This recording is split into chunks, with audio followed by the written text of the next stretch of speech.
I knew Luce would hate it, which is exactly the type of conversation I love to have. Navigating parenthood with AI, the rise of ChatGPT. I saw a thread about how parents are using AI at home, and honestly, some of it is genius, some of it is slightly chaotic, and some of it made me think, are we entering a new parenting era? We absolutely are. We absolutely are. Turns out a 2024 study found 52.7% of parents use ChatGPT for parenting strategies, and some studies suggest 70% of parents have tried ChatGPT, with many using it specifically for parenting help. So it's not fringe behaviour anymore. I put it out to the people to find out what they are doing, and this is what my friends said. Writing tooth fairy letters when you forget. Explaining why dinosaurs existed. I've actually used for that. Can I go through and tell you if I rate or hate these as you go? Yeah. That's a bit fun. So let's start again. Okay. So tooth fairy letters. I don't rate that. Oh my God. Explaining why dinosaurs existed. I highly rate that. Yeah. Generating why we can't have a dog speeches. I actually do rate that. Yeah, it's great. I'm doing that at the moment. Turning leftover food into something kids will eat. Right. Generating Bluey-style bedtime stories starring your actual child. Yeah, I rate that. Explaining year 3 maths when you absolutely cannot. Also rate. Am I surprising you? No. Is this behaviour normal? That one's tricky. I guess that's something you would Google. So if you Google it, then asking ChatGPT is basically the same thing. Okay. So I'll say rate. Okay. So the most common question amongst my friends, this is weird, was why does my kid only listen to literally like everybody else except for me? That's a good one. How to make your kid listen was primarily the theme. Yeah, that makes sense. So I basically said I rated all of them except for the tooth fairy one. Have you ever done any of this? I've never used ChatGPT in my life. We are in a water scarcity era of climate crisis. You laugh. I know, I shouldn't be laughing. It's not funny. Have you never? Never. I saw the best reel from an Irish or a Scottish creator one day that was like, what happened to having a little think? A little chat, a little think. I loved it so much. No, I haven't used it. I do get, like if I do a Google search, I know that I have to like say remove AI or whatever if I don't want AI to now be involved in that. So I actually get people using it for practical things. Yes. And for things that they would Google. What I don't like is that people are now using it to like, instead of having a chat to their girlfriend or their family member, that's the bit that breaks my heart a bit. I'm like, can we not turn to ChatGPT to like answer very basic questions that we're okay asking our friends? Okay. This Let's is get into exactly it. where the conversation was going to go. Oh, shit, sorry. So do you think AI is replacing advice or support? This is, I think, where it's murky. I think it started more as advice and then as people have become more adoptive to this new era, it's now also being the latter of the two. Okay, and do you think it is removing a mother's gut feel or intuition and how much you know your child? I don't think I would say it's removing because like we've Googled or researched things for as long as we can, right? Yep. And none of us are born knowing exactly, how to parent and all those sorts of things. So I don't think it's removing it, no. Okay, I actually disagree with that. Interesting. Yeah. So I use ChatGPT a lot, like a lot. And sometimes I find myself asking it questions that I'm like, that's embarrassing. Yeah. Is it worth pouring out a glass of water for that? This is a really interesting one between you and I. For example, I used it the other day for tying shoelaces.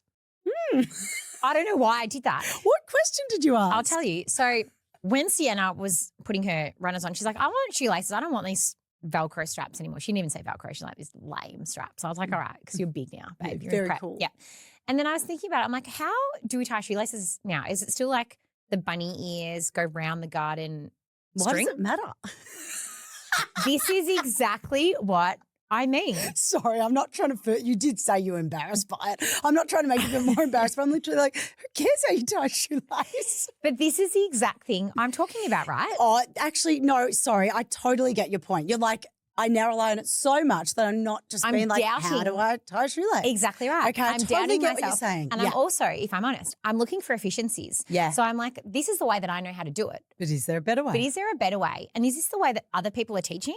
Or since I learnt to tie my shoelaces, have we had improvements in shoelace tying methods? Has the shoelace tying trend changed? I actually completely get what you're saying. Okay, it's Like, a I terrible respect example, right? But you know what I mean. No, it's totally taken away from that thinking. Right. So this is one of the things that I worry about AI. We are already seeing a lot of women saying they don't have the traditional villages that our parents had. And now I think with the addition of ChatGPT, what we're finding is that a lot of people are moving away from very straightforward questions that they would potentially ask their parents or their village or their support network to genuinely asking a bot. Yeah. Do you know what when I was looking at your segment here yesterday when I was preparing mine, the overarching feeling in my gut, pardon the pun, because we were just talking about guts, that's not a pun, but nice segue, whatever you want to call it, was that these tech startups know that there's a problem with loneliness and know that parents are looking for help.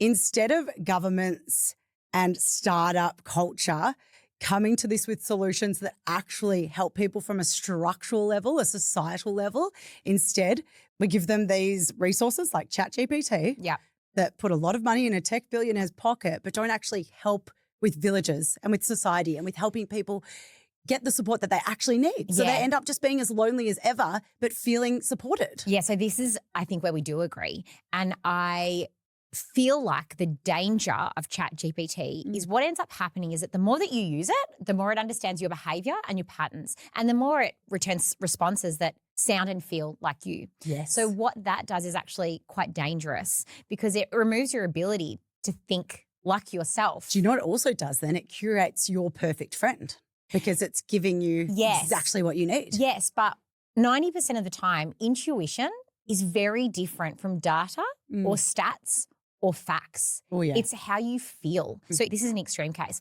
If you've got a sick kid and you're like, oh, something's not right, I can't put my finger on it, but I don't know what it is.